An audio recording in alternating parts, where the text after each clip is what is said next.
New Thought Media Network. We are a global broadcast network of positive music, media, and entertainment, inspiring humanity's evolution along the journey of enlightenment and creating a world of love, peace, empowerment, and prosperity for all. New Thought Media Network.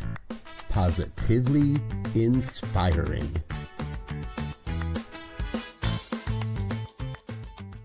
New Thought Media Network proudly presents Having Courageous Conversations, where real talk dives deep. Each week we go beyond surface talk. We open our hearts, speak our truths, and dive into the stories that shape us.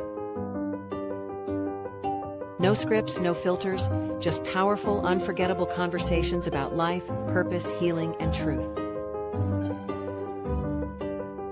Join the conversation, because your voice belongs here. Please like, share, and subscribe. Check out our YouTube channel at Having Courageous Conversations or email us at yourshowyourvoice@gmail.com. Now, let's have a courageous conversation.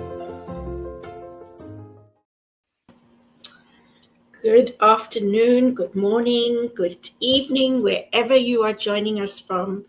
Welcome to today's episode of Courageous Conversations.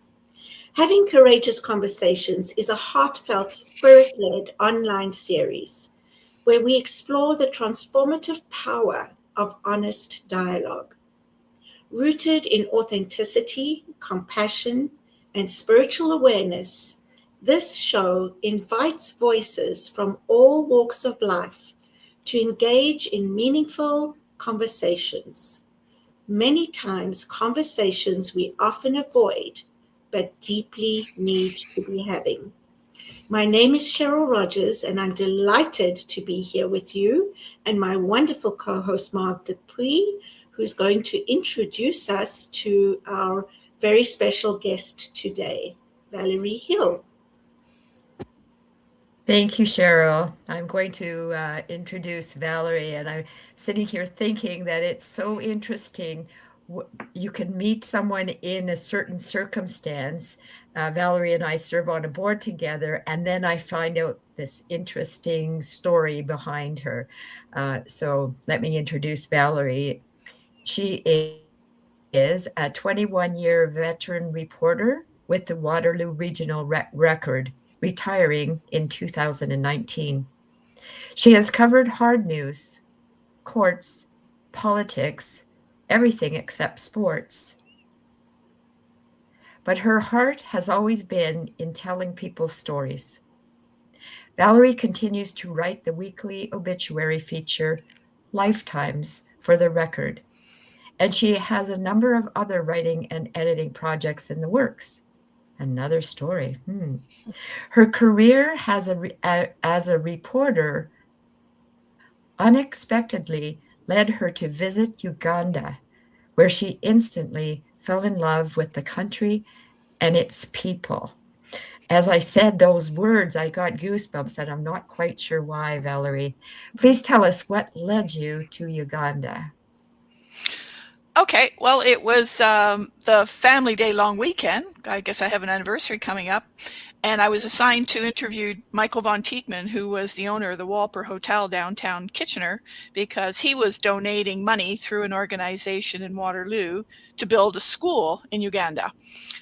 So he would donate every time the room in his hotel was rented. He would donate $1 a day from that room. So it got to be a substantial amount of money. And he'd been to Uganda at least once or twice just to see where his school was going to be situated in the city. And I'm always being very adventurous. So I thought, gee, I think I want to go and see this. So I did.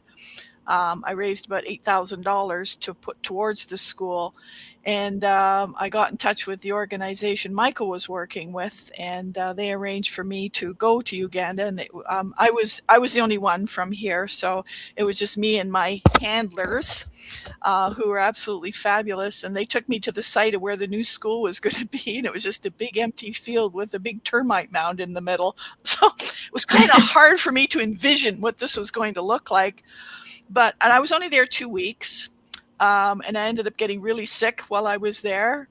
So it was a challenging 2 weeks, but still it was wonderful. I loved all of it. And on the last day, I went to visit a high school right just outside of the capital city of Kampala. And the kids in this high school performed for me. That was it. I was done for because I have a real soft spot. I love kids, but I love teenagers. And they were all teenagers. One girl in particular, Muhai, and she became my Ugandan daughter, and she's in her late 20s now, and I still support her. And yeah, so that was it. So then I came back home to Waterloo Region, to Kitchener, and I said to my friends, I really think it'd be wonderful if we could bring these kids here and raise money for the school. They could come here as a performing group. And my friends, who were as naive as me, said, sure, how hard could it be? Well, first of all, none of the kids even had birth certificates, never mind passports.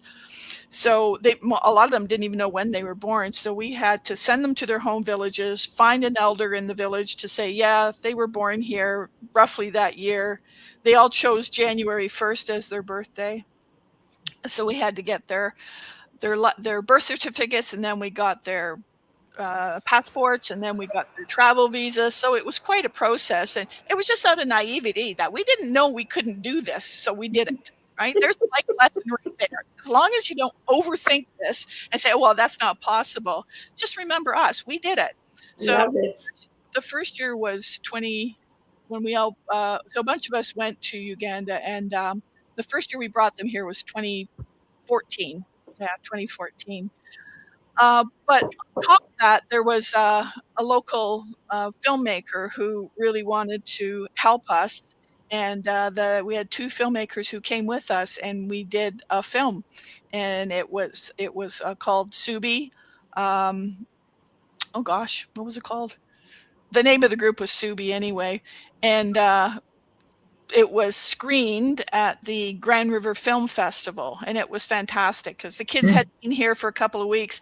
They were performing around high schools and concert halls, and they were really attracting a lot of local attention. And then on the night of the screening, I had them all stand behind the screens, and it was at what is now the Hamilton Family Theater. We showed screened the film, and then they started drumming as the credits were rolling, and the curtains went up, and all the kids were there drumming. And everybody in the whole place was crying. So I bet it was really fantastic. But it just sort of went from there. We actually brought that group here twice, and they performed here twice. But that high school, there was a few issues with it, which I won't get into right now. But around the same time, a young man from a fairly remote village in a place called Claro, he contacted me by email. He had sent emails out to every organization he could find in Canada and the US that even mentioned Uganda. And I guess he found something with my name on it, probably a story out of the record. And he wrote to me. He said he wrote to dozens of organizations and individuals, and I'm the only one that responded. So we refocused our attention on him and his school. It's called Green Hill. And so we've been supporting them since about 2014.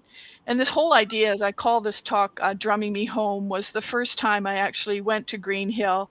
And Jonas, the young man's name, he arranged for me to stay with his mom and his family. And they lived in a very remote area way out in the country. And of course, there's no electricity. There's absolutely no amenities whatsoever. But that night when I was laying in bed, I could hear this drumming. And it was pitch black, and you can't exactly get up and wander around. So the next morning I asked, I said, what is that? What was that drumming? And he said, oh, they were drumming them home.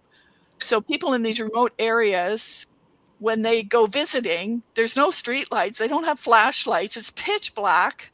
So the only way they get back to their village or their hut, wherever they live, is their family keeps drumming until they just follow the sound of the drum And I really felt from that point on that I felt at home. I feel so comfortable in Uganda as if I was born and raised there. I still don't speak the language. Shame on me, but they all speak English because it had been an English colony. So they make it very easy for me. But then I started going every year.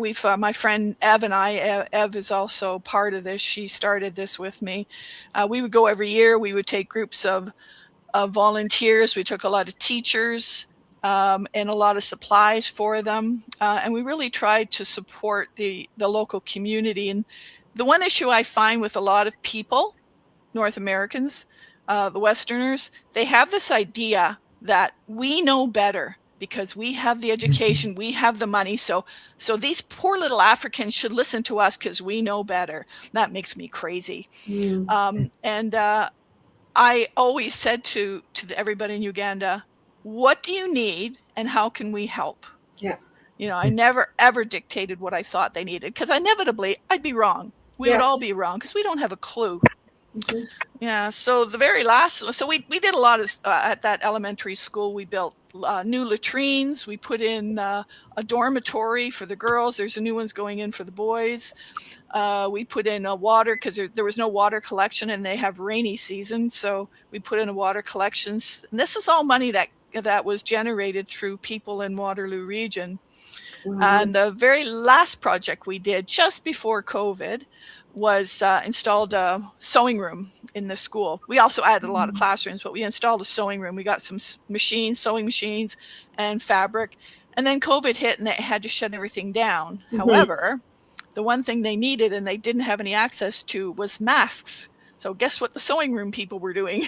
We were sending money to them so they could buy fabric and everything they needed, and they were making masks. Initially, it would be for local people that were particularly vulnerable, seniors.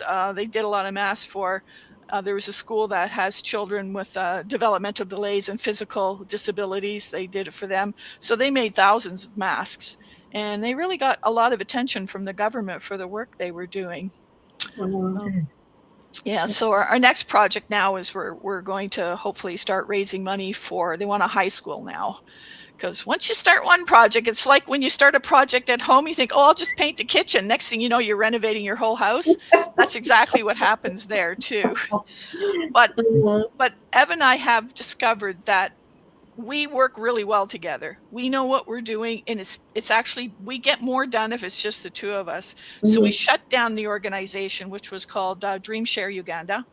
We shut it down, and we work now through Kiwanis Foundation. So if people donate, they still, it's still done through a legitimate organization, and we never take a cent, ever. Even all the year, I used to go to Uganda every year, and I always paid an Ev too, and we pay out of our own pocket. We never ever use any of the fundraising money. So, and just being there, I just can't even describe to you what it's like. The kids know we're coming.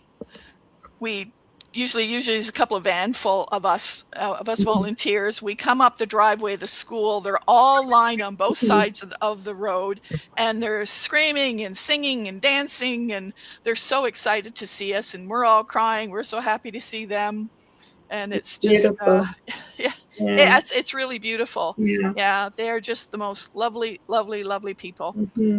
They don't ask for anything. I've never had any. Occasionally a kid will come up and say, will you sponsor me? You do get that. But they don't. They want to give. They don't want to take. Beautiful.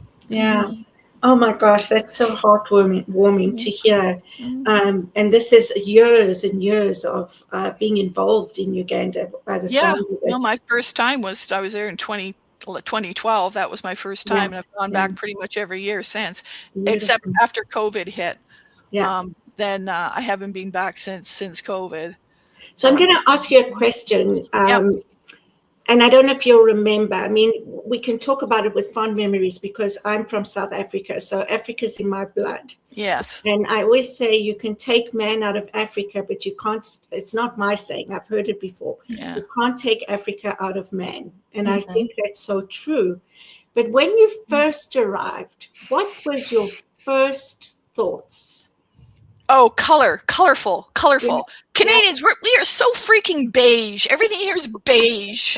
You know, our walls are beige. The streets are beige. At this time of the year, everything outside is beige. And as you know, Cheryl, you go to Africa and it's all about color. Uh-huh. And there's just, your senses are just poof, because there's so much going on. There's street vendors and there are people running out to you and selling you things through your the open window of your vehicle.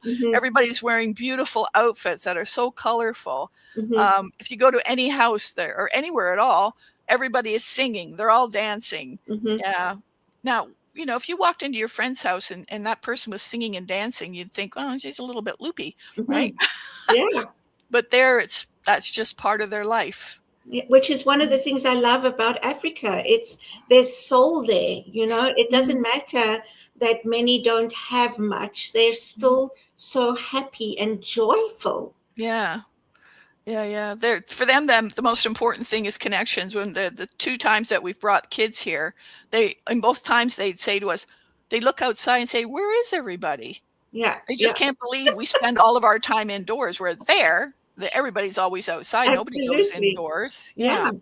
Indoors is just for sleeping. That's right. Yes. Yeah. Especially in the rural areas. Yes. But there's always something that makes me laugh. I mean, they just, especially, there's been a few times where Ev and I have been walking along and some little kid is trotting along and suddenly looks at us and it's the first time they've ever seen a white person and they start shrieking and running. And it's because they think either we're ghosts or they think this is what a black person looks like with skin removed. Oh my goodness. Yeah. That's so scary. They want to take our hand and check out our hand. And you never get to go to the bathroom in privacy because there's always a whole line of kids following you. And then when you go in the little loo, which is just a squat hole in the floor, and you open the door and all these kids are standing there staring at you. I'm not sure what they think they're going to see, but it's very exciting for them. Yeah, it's very endearing to hear. Yeah. So, Valerie, what's important about to you? Why did you say yes to coming on here? What's the story? What do you hope this story will reveal? Well, I'm one person. I said yes, and look what came of it. Right? People say, "Oh, well, what can I do about that?" Yeah, right. Yeah, you can do something about it. You just start something. Somebody's going to fall in behind you, and then somebody else will fall in behind you, and you really can start something. There's a number. I'm not alone in this. Here in Waterloo Region, I know a number of people, women, that have started organizations. Mark Stahlbaum, who's in Cambridge, she goes to a small community somewhere near South Africa. What's it called? Cheryl Eswatini? I know they changed their name not long ago, the name of the country. Yeah, Eswatini? I don't know the names, the new names. Yeah, I think it's Eswatini. Anyway, and she started a library project there. And now she gets these 40-foot containers here, and she loads them up with library books and school supplies, and she ships them over, and she's been doing that for a year. So that's just 2 of us that we just started on our own, and we're just like the Pied Piper. You start walking and somebody's going to follow in behind you, because a lot of people want to do this, but they don't know how to start. Yes. And you just start by saying yes and see where it takes you. I mean, not every project. I mean, we started with the high school. Well, that didn't work out very well. But it started us, it got us in the right direction. So you don't have to be part of a big organization. You don't have to join any kind of large organization. You can do it on your own. And unfortunately, a lot of these larger organizations do not like to collaborate. They're very protective, and I can understand part of it. They're very protective of their funding source. So they don't really want to share any information. They don't want to collaborate with you because maybe their funders are going to start wanting to fund you instead. So there's a lot of these organizations that work in isolation, which isn't very helpful for the people you're trying to help. Exactly. Right? Yeah. So we've always done the total opposite. The more we can collaborate, the better.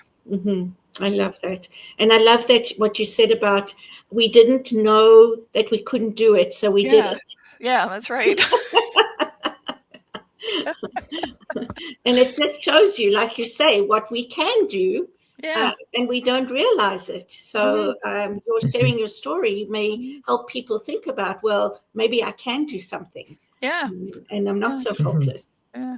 Yeah. And there's absolutely nothing to be afraid of. I mean, I was there on my own. I had my handlers with me. I had a young guy and a young woman who were with me all the time, and they arranged everything for me. So, you're not going to be alone. But I think it's really good for us to be just totally booted out of our comfort zone. I do too. Because you get a total different perspective on life and on yourself. Yeah. And for me, I've always been really good at leading and coming up with ideas and getting people to come with me and go along. But then see ya, you're on your own now. Okay. I can't do that with this organization. I can't do that.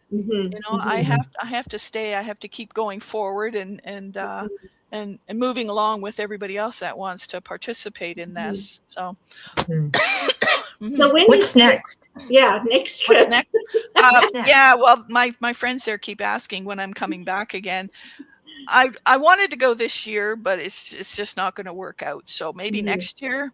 Yeah, it's been a while. It's been a while since 2020. Since I've been there. I got home quite literally 3 days before the big COVID shutdown. And this is another interesting thing. Okay.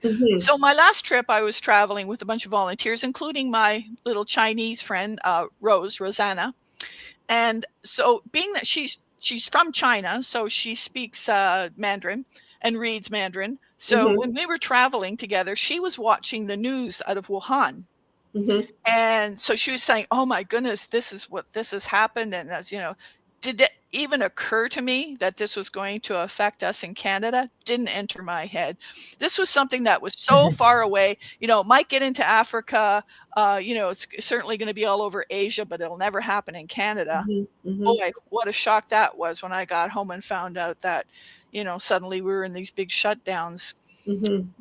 So that's another thing about, traveling or, doing this kind of work is it really opens you to the idea that it can happen anywhere. It can happen to anyone, and to be grateful for what we have. Yeah. During the whole COVID thing, when everybody was doing, F Trudeau and we want our freedom, people have no clue whatsoever how lucky we are and just how much freedom we have. Well, and you say that, and I hear what you're saying. And I wonder actually, who's the lucky ones? Like, I actually think that we have, we've closed ourselves off, right? Because when I think about Africa and the people and the children, especially in these remote areas, they live life with joy, with exuberance, with family, with culture, with community. And think about us in the Western hemisphere, and we're all very isolated in our little pods. Absolutely. Right? Yeah, that's absolutely true. I often wonder about, well, who are the lucky ones actually? Well, socially, it's definitely the people in places like Africa, because they do have those social connections. They're never really alone. No matter what happens, there's going to be somebody there to help them. I don't know what it's like in South Africa, Cheryl, but in Uganda, funerals are a huge deal. Yeah. And they can go on for 2 or 3 days. Yeah. There's, of course, music and food, and people come from miles, even if they didn't really know the person. Yeah. It's a cause for celebration. It's a cause for getting together. So I've attended a couple of funerals. You never know that that's what it was, but and there's all kinds of speakers, and it's that whole sense of community. Yeah, absolutely. Community. And I would suggest that we could learn from all cultures. Oh, absolutely. Theirs, and it's not just like we can look at anything in the world and say this is better than, why don't we all do this? But it's not just the celebration at a funeral. That's an awesome celebration, I think.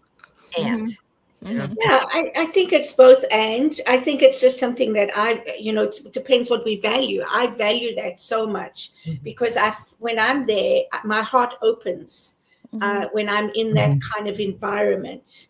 When I go to South Africa and I'm in the city, it's very different to being out in the rural areas. So there's that part as well. but I definitely feel that, you know, it's so easy to connect with people there.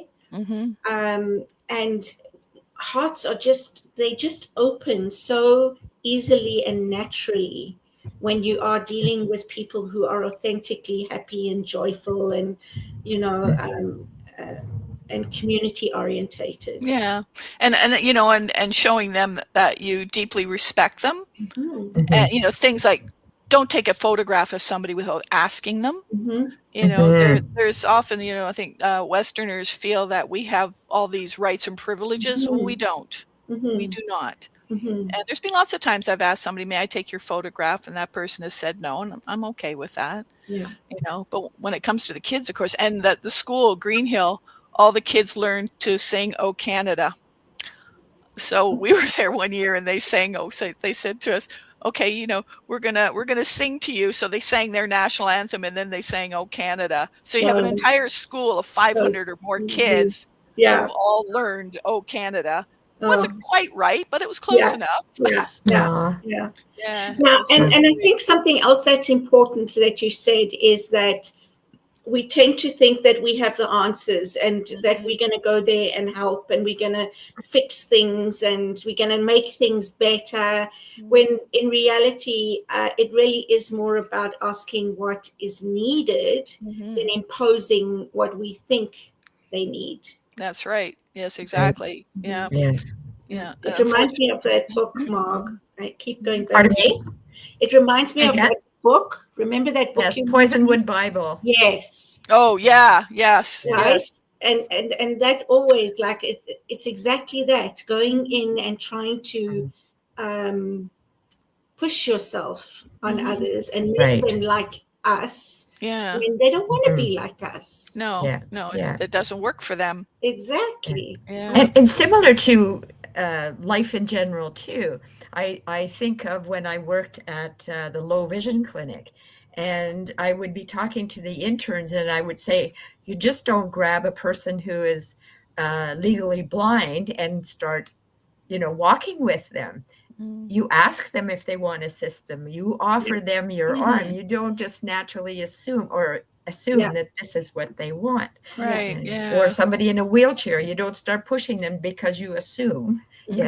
So so many things that we can apply to different parts of our lives, right? Different parts of the world can teach us. Absolutely.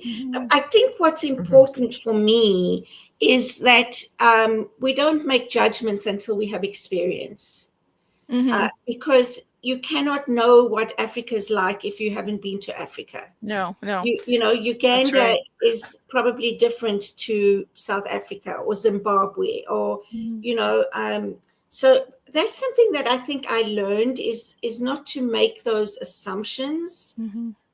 When you think, and I go back to this always, that South Africa has 11 official languages. So what does that mean? We're talking about now like 11 tribes or maybe 9 tribes or whatever the case may be. And there's some languages that aren't even acknowledged. So we're talking about tribes that exist that are different from each other in the same place. Yeah. You know, and so recognizing that it's not like everybody there is the same. It's not one size fits all. Exactly. Yeah, exactly. So that's why I love having these conversations, and I love traveling because of that, whether it's to Europe or it's to Africa or it's to Mexico, you know, it's really to be able to experience the culture that's there. Which is I think one of the things that I love most. Well, it's already halfway through. So this has been so great. So don't go away. We're going to take a short break right here, and we'll be back with more conversations with Valerie in just a moment. And definitely join us in a couple of minutes.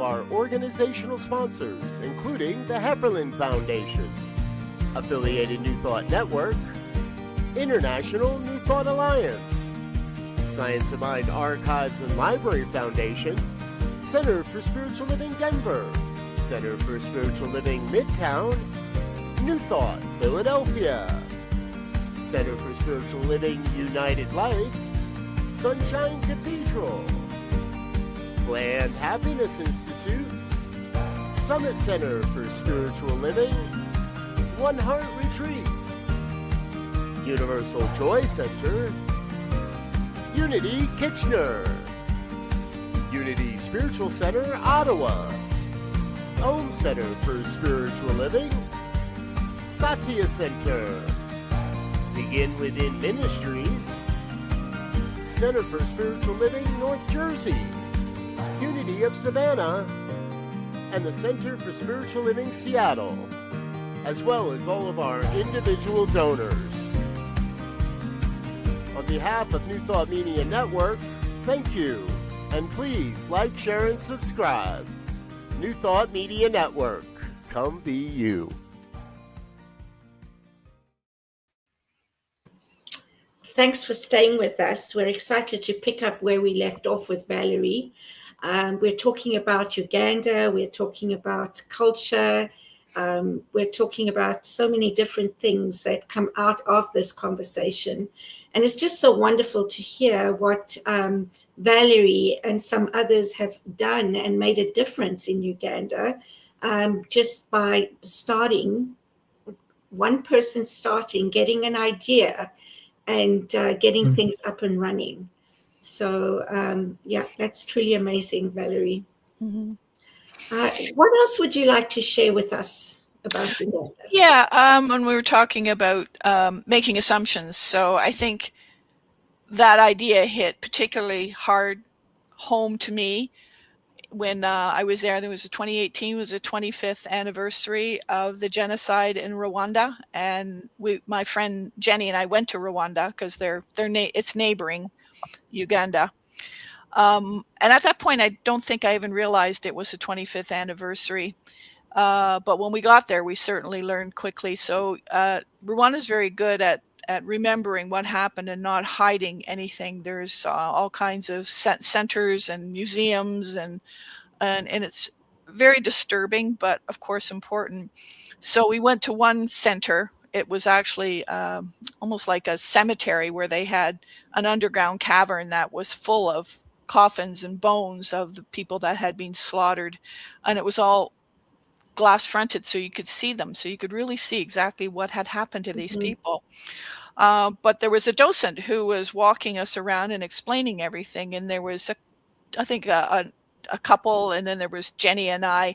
And then there was this guy from Belgium. And he was stinking drunk. And he had his guide with him, and his guide, of course, couldn't control this guy. And this Belgian was slobbering and yelling, and I was really angry. I thought, you ass, what are you doing here? You're just going to ruin everything. I was really disgusted. Well, about halfway through, he sort of stopped and started to cry. And he told us that he had been a soldier there during the genocide. This was his first time coming back. He wanted to be there for the 25th anniversary. He said, we knew what was happening and we did nothing. He was a UN soldier. Wow. That was huge for me, that I had made assumptions about this guy. So he went from being a drunken jerk to being probably one of the bravest people I've ever met, right? What it took for him to be there, not just come back to Rwanda, but during the 25th celebration, or well, not celebration, the 25th remembrance of what had happened. Yeah, that was very powerful. Very powerful. And to say it out loud. Yes. And he was just he said it kind of quietly, like he wasn't making a big pronouncement or anything, and we just are listening, going, what did he just say? Holy cow. I didn't expect that at all. Yeah, that was very sad. I haven't been there and I don't know much, but I think I heard that the way they the people there have reconciled with their neighbors and really sort of, in a way, practice restorative justice. Yes, absolutely. Mm. They have. Yes. Because they haven't been afraid to talk about it. No. They No, they haven't have swept not. it under the carpet. Definitely not. No. Yeah. Yeah. No, those memory centers that they have, they've really spent a lot of money. And Rwanda is unbelievably clean. It's a beautiful little country, very hilly, very green. Uganda's not so much. I mean, it's beautiful, but in the towns and everything, there's a lot of garbage around. And then you cross over the border into Rwanda, and they have this really neat system where I think it's once every couple of weeks or something on a Friday, everybody in the whole country has to stop whatever they're doing, go outside and pick up garbage. If you're able-bodied, you pick up garbage. The whole country. Yeah. Isn't that amazing? It is. So clean. Yeah. Yes. Yeah. Yeah. That's what makes it so clean. Yeah. Yeah. Absolutely. Yeah. I was thinking of another book that I've read, only this one is not fiction. It was Left to Tell, the Rwanda story. Very, very powerful biography, I guess. So you're speaking of different things that you experienced while you were there. Is there anything that you have adopted? Not any one, but anything that you have I've adopted lots of people. Yeah. Yeah. But in a ritual, in a practice, like you're saying that they go out and they pick up garbage once whatever. Have any custom or anything that you brought back that you do now? Well, I was only in Rwanda for a few days, so more, if I've picked anything, any habits or anything up, it's from the Ugandans. And it's certainly about having a softer approach to life. Yeah. I think I'm a kind person, but I can also be quite strong in my opinions, as y'all know. So sometimes I try to just dial it back just a little bit. Yeah, I think it's really made me think about what is important in life. And it's really I've always been very independent, so I like being on my own. So it's the importance of relationships. Yeah, I really like that.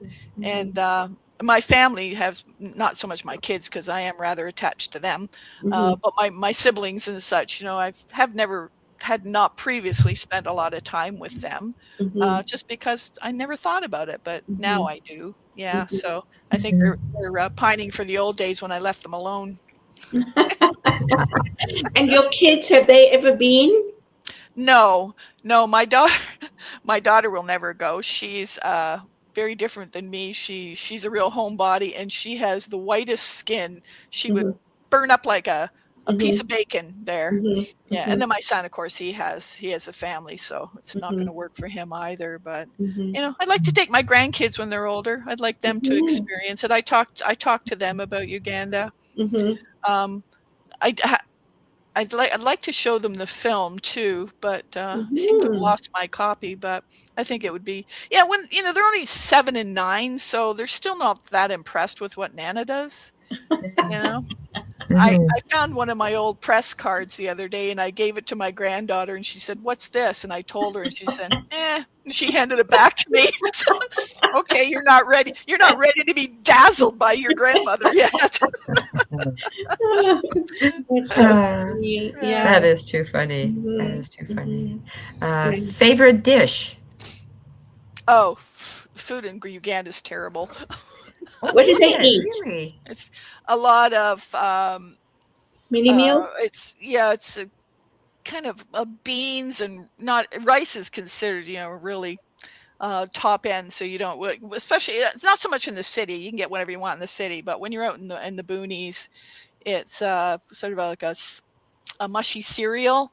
They really don't use spices or anything, not in the rural areas. So it's very bland, very, very heavy.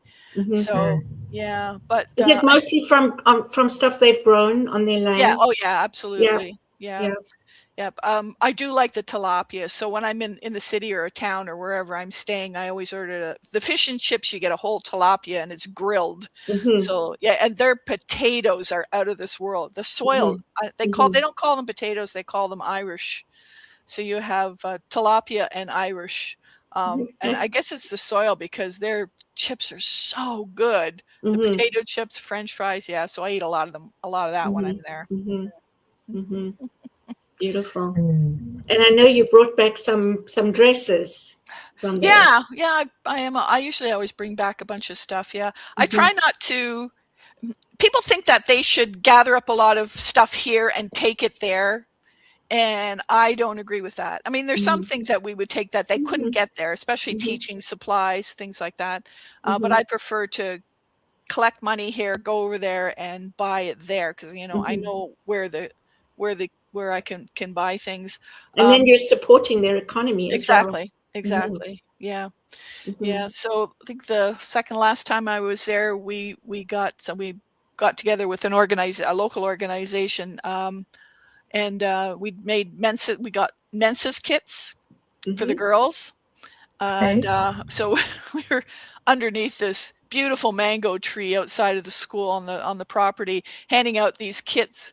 And then the boys came up to us and said, "Well, what about us?" Like, gee, I never even thought about you guys. Sorry. So we rushed back into town and bought little packages with candy and clean underwear and a toothbrush. So, there at that point there were 700 students. So that was a lot. Yeah. Yeah, that's amazing. Yeah. So you always have to think of all the kids there as a collective because everything you give them, a pencil is thrilling, a toothbrush, oh my goodness, it is absolutely Christmas. Candy, we took a bunch of candy canes. Yeah, they thought that was pretty cool. So yeah, absolutely, because they can't get them there. No, and if they can, it's probably costs more than they have. Yeah. Oh, absolutely. Go ahead. What did they celebrate? Did they celebrate Christmas? Oh yeah. They're all Christian based. That's the thing that's great about Uganda. They're very open to all faiths. There's all kinds of churches all over the place, and the Catholics do not have a bad reputation as they do in some places where they've been accused of the missionaries come in and really doing a lot of damage. It's not like that at all there. Where I stay in Kampala is actually a Catholic center. So all the nuns gather there from all over the country, and that's pretty neat. I go down for breakfast, and there's all sorts of different nuns from different parts of the country, and there's a couple of priests that live there. So the Catholics have done a lot of good for the country. I would say they're probably number one, but there's churches all over the place. Every faith you could think of is there, and they all cohabitate. Yeah, beautiful. Yeah, it's nice. That's awesome. That's awesome. I'm not sure. There's a song at Christmas that comes out that I can't remember what it is, and it is annoying to me because it says about they don't know something in Africa, and I think it should be taken off the air because it's a slight to, in my opinion, to people in Africa, and that's maybe not what's intended, but anyway, that's what brought that question up. And what do they celebrate? And it sounds like diverse, and that's awesome. Yeah, they celebrate anything at all. Not so much birthdays. Birthdays aren't really big, mostly because, especially in the rural area where I am, they don't know when their birthday is. So what's the point of celebrating? Yeah. So, but yeah, Christmas is a big deal. Easter is a big deal. But you see, now, isn't that interesting? That's something that's so important in Western culture. Yeah. Our birthday. And there it's like, it's not a big deal because we don't know. And it doesn't matter that we don't know when we were born. Yeah. It's not a thing. No. Yeah. Yeah. I used to have a friend, and he said he never celebrates his birthday because he had nothing to do with it. Why should he celebrate it? That's a good point. Yeah, he didn't. That was your mom's doing. Well, I always think about the moms on somebody's birthday, and I always wish them happy birthday. Yeah. Yeah.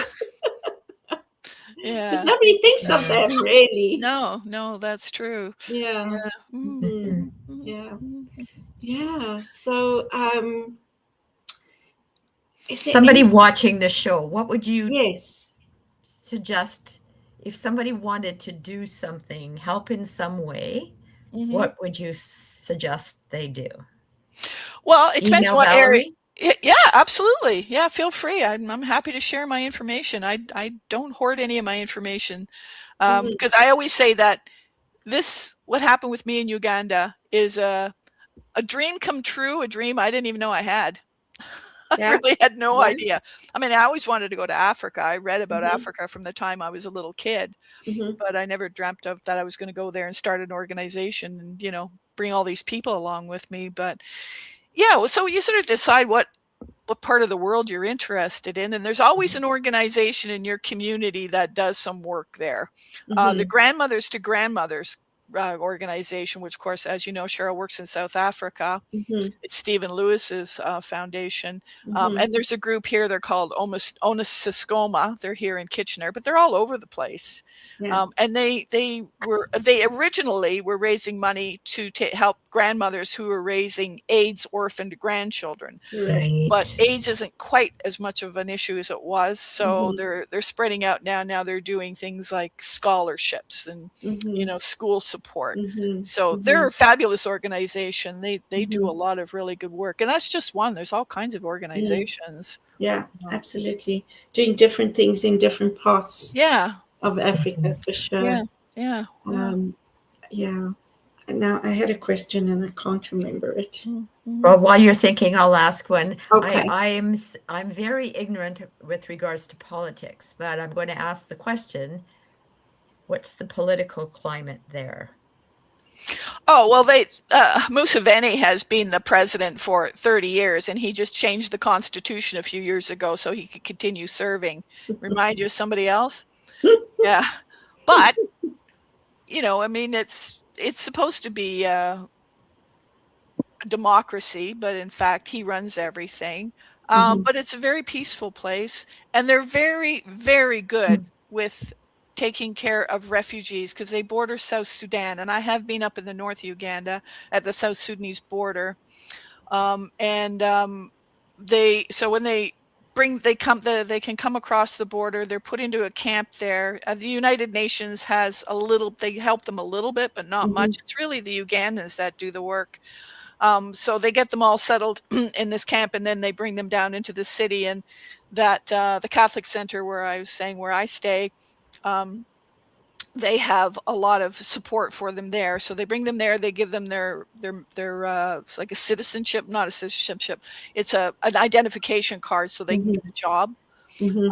And they take very good care of them. Mhm. The one time I was there in the middle of the night, I heard this wailing. It was so awful. It was just, you've heard that expression, Mhm. keening. This Mhm. woman was keening. And Mhm. I got up in the morning and I was like, who's making that noise all that night? And one of the nuns said, she introduced me to the lady because her room was right across from mine. She had just arrived from South Sudan and she had watched her brother be murdered, Mhm. and she had escaped, and she was just Mhm. her whole emotion was Mhm. had just escaped her, and she just couldn't help it. Mhm. So yeah, that was very sad. But Mhm. yeah, I admire Uganda particularly for that, how it takes care Mhm. of refugees, even though they don't have a lot themselves. They take care of the lesser thans, Yeah, the ones who have nothing. that's good to hear. Yeah, Yeah. that's really good to hear. Mhm. Thank you, Valerie. That was a very sad story and showed so much heart. And yeah, Mhm. thank you Mhm. for sharing that. Mhm. Welcome. Mhm. Cheryl, Mhm. did you remember what you wanted to ask me? No. Probably when we sign off, that's when Yeah. I'll remember. Yeah. Oh, God. Yeah. Mhm. Yeah. That's okay. Yeah. Yeah. Well, Oh. when we go back again, I'm really hoping that this high Oh, school that they oh, you thought of it. Good. I did. Go ahead. I wanted to ask you about the movie, if that's something that you Oh, could yeah. still get access to. Uh yeah, you think I would have a copy of it. It's 11 years old now, but I'll see if I can get a copy of it somewhere. It really relates to the first school, the high Mhm. school. Not Mhm. there's a little bit in there about the elementary school, but So that's why we really hadn't been showing it, because we're not part of that, or that part of that high school anymore. But I'll see if I can That would get be a copy of awesome. it. Yeah, that would Thank you. really be lovely. Yeah. And so somebody's asked, what are the challenges to traveling to Uganda or Africa in general? Long flights and expense. That's about. Although, now the last time I flew, the flights were about $1,800. Mm-hmm. And I've flown many different ways. KLM, British Airways. Mm-hmm. My favorite is Ethiopian Air, because Mm-hmm. then you fly directly to Africa, and then it's only another couple of hours to Uganda from Addis Ababa. Mm-hmm. So yeah, so it's, you just have to be prepared for long travel. As long as you're doing it through an organization, they will have somebody at the other end there to take care of you. Mm-hmm. And you don't need fancy hotels. The place I say, I would, there's beautiful hotels there. I would never stay in one. I like staying at the Catholic Center, because it's a nice, comfortable room. I have my own bathroom. The food is good. And yeah, I prefer that. So yeah, just don't expect 5-star. There's 5-star there, but if you 5-star it, you're separating yourself from the community. And if you're going there for this reason, don't do that. Be as close to the community as you can. Yeah, I think that's great advice. Beautifully said. Because if you do go the 5-star route, you're not experiencing Africa. No, absolutely not. Mhm. Yeah. Yeah, and people don't really appreciate, and don't go with all your jewelry. I leave all my jewelry at home, the jewelry that I never wear anyway. So it's not much of a sacrifice. But yeah, I dress very simply, and yeah, just try to be part of them, accepted into the fold, and they certainly do accept you. Oh yeah, So, absolutely. what's their health care like? Oh, the healthcare is actually quite good.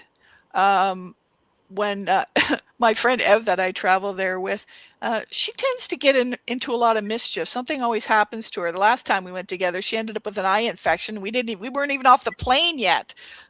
She's got food poisoning. She ended up with a little infection. Something's always happening to her. So, but you can walk into the office of a specialist. You don't have to be referred. I was bitten by a venomous snake while I was there in 2014, I think it was. And I just walked into the doctor's office, and she cleaned out the wound and, gave me some medication, and that was it. So it's very accessible. As long as, and it's, it's not, I think I paid her about $40 for everything. Yeah. But if we have time, I have a funny story to tell you about a doctor. Do we have time?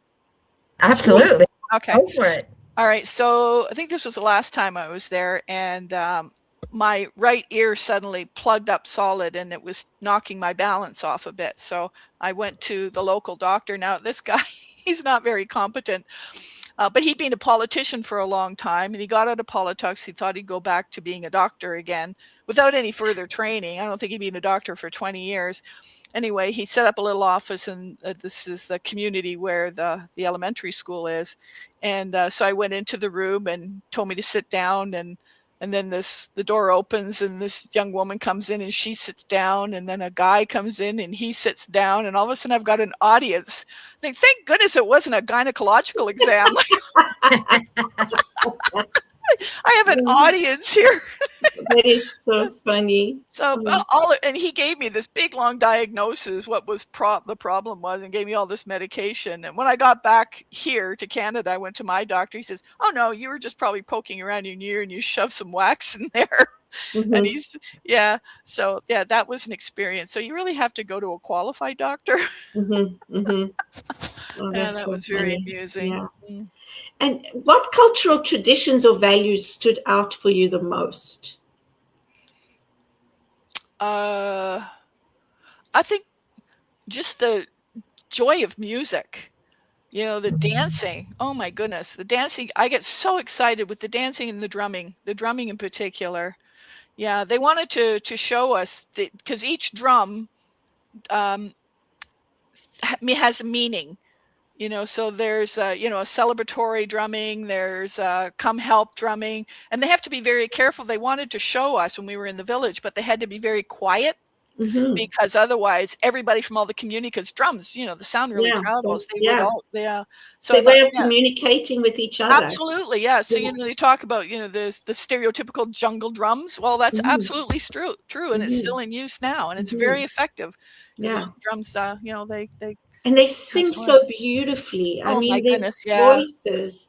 I remember in Botswana, we did a 4x4 trip, and we were in the middle of nowhere, and we just heard this beautiful singing, like voices of angels. And we eventually came to this little school building, like one room in the middle of nowhere. Like, I don't even know where these kids came from. And they were singing, and it was just so beautiful. It was really very touching. Yeah, they certainly know how to sing and to dance right from the time that they're toddlers. As soon as they can walk, they start dancing. Yeah, they got And it's rhythm. funny when my daughter is she's been a Zumba instructor and a dancer for years, and I remember showing them a video of her dancing, and they all looked at me and said, "We didn't know white people could dance." Well, some of us can. They were shocked. Yeah, and then we were all at a concert together, and we were up on an upper level in the mezzanine and looking down, and everybody was up dancing, and I looked around and said, "Oh my goodness, they're right. White people can't dance." It was very funny. So just that wonderful sense of humor, just laughing all the time. Laughing and loving. That's what they do. Laughing and loving. Yes, absolutely. Well, the next time you do plan a trip, I hope that that's something that some of us can join you with. Oh, absolutely. And we can certainly share it with people on the show if they want to join and go and experience this wonderful adventure.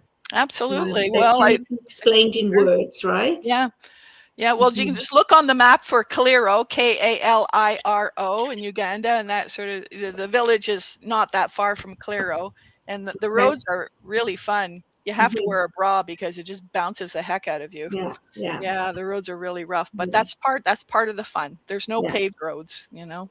And I don't know about Uganda, but certainly in some of the places that I've been to, the Toyota buggies are that's the standard. The standard car for Africa. They can just go and do about over any terrain. Yep, that's true. Yeah. Well, we are coming to the end of the show. So before we leave, what would you like to leave our listeners thinking about after this show? Okay. Well, I've talked about this a lot in the past about people that get upset about the media and blame the media for all the bad news, and they don't want to watch anything because of the bad news. And as I always say, then do something about it. You can do something about it. Watch what's going on in the world and try to find something that you can do to help. It might be something small, but it's something. I know this is cliche, but be the change you want to see in the world. Yeah. Beautiful. Yeah, absolutely. And in unity, that's our fifth principle, right? Yeah, that's right. It is. Talk. We are part of a larger world. Exactly. And humans are so fantastic. We're so colorful and bright and interesting and unique, and that should be celebrated. Absolutely. Yeah. Mark, any last thoughts or words? I love what you just said there, Valerie. Similar to all media is not good. You said people are to be celebrated, basically, right? Yep. And there is often this slant the other way. Oh, people are so in a negative way. And I really appreciate that you said a positive to us people. Educational show. Thank you so much. Really enjoyed it. And I'm sure I'll be coming up with more questions for you when we meet person to person. Yeah. Okay. No problem. I'm always here. Well, we're so grateful that you joined us for this wonderful conversation, Valerie. It's really been a true joy to hear about your experiences and just to hear about how inspiring one can be starting from something so small. I mean, you like you said, you paint a room and then you've got to do more. And it sounds like that's exactly what you guys did. You Yeah. did something for a little school, then there was another school and more stuff for the kids, and it just kept growing. And it sounds like you've had a wonderful impact over the years. So thank you so much for all you do and who you are. And we look forward to possibly going to Uganda with you. It's a party. It's fun, fun, fun. There you go. Awesome. So take care, Awesome. everyone. Like, Thank you. subscribe, and share. And we'll see you next week. Okay. Bye, y'all. Bye.